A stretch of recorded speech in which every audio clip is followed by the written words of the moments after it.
Entre os anos 50 e 70, tomando, vamos dizer, como núcleo dos anos 60, surge principalmente na França e nos Estados Unidos uma nova corrente de esquerda dentro dos partidos comunistas, que era o que nós hoje chamaríamos radicais de esquerda, os extremistas de esquerda. Esses extremistas denunciavam a União Soviética pela política de coexistência pacífica e, portanto, pelo aburguesamento geral. E criaram a noção do que eles então chamavam, pejorativamente, o comunismo conservador. E propunham, então, vamos dizer, uma nova sociologia, portanto, uma nova estratégia revolucionária. Essa nova estratégia revolucionária desistia de tomar o proletariado como uma classe revolucionária por excelência e transferia a luta pelo controle dos meios de produção para a luta pelo controle da psique, da cultura, da mentalidade pública. Né?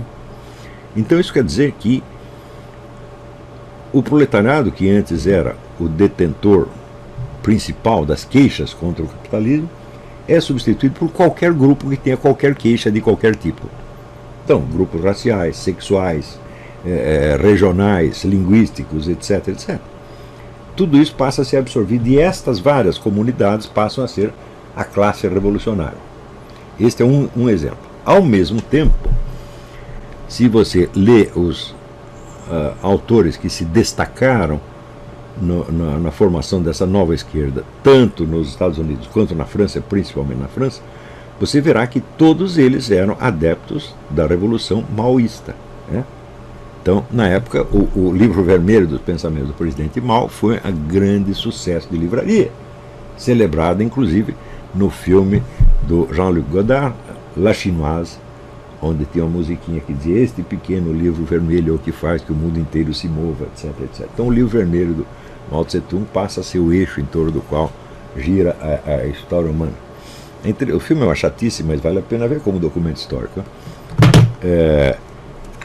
Aparece também, vamos dizer, em função, vamos dizer, da guerra do Vietnã, que na verdade foi uma guerra com a China, porque que estava ali lutando não era vietnamita, nada, era o exército chinês, na verdade.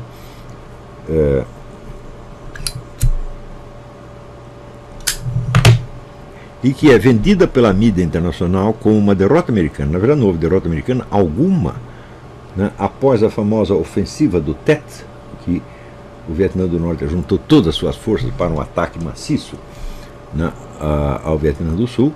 O exército Vietcong, o exército do Vietnã do Norte foi totalmente destruído, não sobrou ninguém. Mas, ao mesmo tempo, houve uma vitória na mídia e na diplomacia. Né? Então, a famosa invasão da embaixada americana em Saigon, se você perguntar assim, quantos soldados do Vietnã do Norte entraram na embaixada americana? A resposta é nenhum. Nenhum único. Morreram todos na porta. Mas, ao mesmo tempo, a TV americana mostrava os helicópteros indo no teto da embaixada e retirando os funcionários, que é evidentemente a primeira coisa que você tem que fazer, você retira os funcionários civis.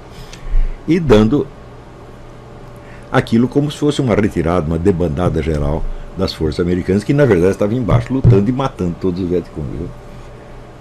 Então, a vitória militar transformou-se numa derrota diplomática e midiática, sedimentada então nos famosos acordos de Paris pelo Henry Kissinger, que praticamente cedeu tudo o que os vietnamitas queriam.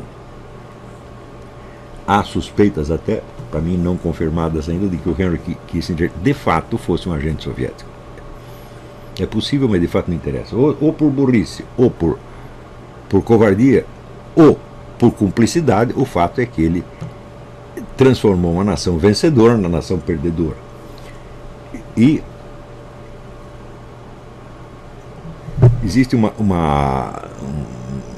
famoso livro do historiador militar chamado, eu não lembro o primeiro nome, o sobrenome é Moyar, M-O-Y-A-R, que é a mais meticulosa história militar disso aí. Você vê que militarmente os Estados Unidos estavam 100% vencedores, não precisava fazer mais nada para acabar com o Vietnã do Norte. Mas daí pararam a guerra e agora vamos sentar para conversar. E na conversa os vietnamitas levaram tudo. O general Giap, que era o comandante-geral do Vietnã do Norte, deu até uma entrevista dizendo: olha, existe uma grande diferença entre nós e os americanos. Os americanos guerreiam no campo de batalha por meios militares. nós guerreamos em todos os frontes, midiático, sociológico, artístico, psicológico, etc, etc. E foi assim que nós ganhamos. De fato, foi assim. O grande aliado do Vietnã do Norte foi a classe estudantil americana e a classe artística, etc, etc. Todo mundo colaborou para dar esta impressão de uma derrota americana, que a impressão acabou prevalecendo sobre a realidade material. Quando diz que o presidente Johnson, quando viu na televisão, no programa do... até esqueci o nome do cara. Como era aquele cara da televisão que fazia um sucesso enorme na época? Esqueci. Quando o presidente Johnson viu aquilo na televisão, falou: pronto, minha reeleição foi pro brejo. Tá certo? Então, eles estavam preocupados com isso, com a imagem da coisa e não com a realidade. Então, incentivados também por esta vitória, entre aspas, pelo menos vitória publicitária do Vietnã do Norte, o pessoal de maio de 68 era todo pró-Vietnã e pró-China. A China, então, representava a alternativa da revolução violenta que a União Soviética tinha abandonado, ou pelo menos adiado, tá certo? O que não quer dizer que não colaborassem nisso, né? Então, a União Soviética precisava da coexistência pacífica para continuar com o trabalho de infiltração. É muito difícil você infiltrar agentes num país com o qual você está em guerra. Não dá para fazer isso. Então você precisa da coexistência pacífica para você tentar dominar pelo lado da Revolução Cultural, pela dominação, vamos dizer, da classe artística, classe falante, e pela infiltração no governo. Stalin, já nos anos 30, ele já tinha passado para o Partido Comunista Americano uma instrução muito clara: esqueçam o proletariado, nós precisamos da adesão dos multibilionários, dos banqueiros, das pessoas beautiful people, do formador de opinião. Primeiro, para eles nos arrumarem dinheiro. E segundo, para criar ali um exército de companheiros de viagem. Companheiro de viagem é o sujeito que não pertence ao partido, mas fala tudo que o partido quer. Um exemplo característico de companheiro de viagem no Brasil foi o Otto Maria Carpon nos anos finais da sua vida. Ele nunca foi pessoalmente comunista, nem muito menos militante, mas o pessoal do partido, ao qual ele devia o seu emprego, lhe passava as informações falsas, evidentemente, e ele ecoava aquilo de maneira totalmente insuspeita. Assim como nos Estados Unidos, muitos escritores famosos, como Sinclair Lewis, John Steinbeck e outros, serviram para a propaganda comunista sem ser pessoalmente militantes do partido, sem ter o compromisso formal, simplesmente faziam tudo. No meio cinematográfico, então, nem se fala. Eles pegaram todo mundo, pegaram Humphrey Bogart, pegaram Sterling Hayden, pegaram todo mundo, que depois o Humphrey Bogart resumiu tudo na seguinte frase: eu não era comunista, eu era apenas idiota. Então, idiota útil nunca faltou nesses meios. Isto quer dizer que o maio de 68 não foi uma ruptura com o comunismo, ao contrário, foi uma intensificação, uma radicalização do comunismo no sentido chinês. Ao mesmo tempo em que se formava essa nova sociologia baseada na ideia, vamos dizer, das minorias oprimidas, e qualquer pessoa que tenha qualquer queixa a respeito de qualquer coisa pode se tornar um membro da minoria oprimida, ao mesmo tempo se formava aí uma vasta corrente a favor da revolução violenta.